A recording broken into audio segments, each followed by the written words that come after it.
Hello friends, good morning সবাইকে। আমরা এখন ডাল লেকে রাইড করছি। এটা কি রাইড বলে এটাকে? শিকারা রাইড। শিকারা রাইড। আমার তো তোল, আমার তো তোল, আমাদের তোল। এই যে দেখো ধরো ধরো ধরো ধরো। কত সুন্দর লাগছে।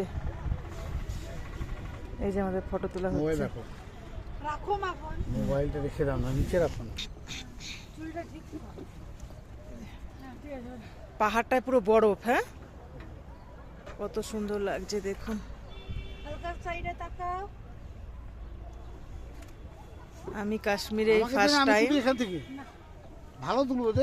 কালকে শ্রীনগরে পৌঁছে গেছি। পৌঁছে আজকে ফার্স্ট এটা আমাদের সাইট সিন, শ্রীনগরের সাইট সিন। একদম ওহ, হেভি লাগছে। ও মা, দেখছো? তুমি যাও এখানে যে ফটো তোলো একটা। যাবো যাবো। চুলটা সেট কর হাত দিয়ে। আর কত দাঁড়ানো হয়? এই আমাকে একটু, আমি যাবো। হ্যাঁ, সবাই লি। স্টাইলটা হেভি। সবারই ছবি তুলে দিবে। দেরি করা হবে না। কেন আট করে না? হ্যাঁ, পরের মানে 1 ঘন্টা না। 1 ঘন্টা 20 মিনিট, অনেক টাইম। এখনো 10 মিনিট হয়নি। হাতে চশমাটা রাখ। কি সুন্দর লাগছে। কিন্তু জলটা কিন্তু অত পরিষ্কার নয়। হ্যাঁ,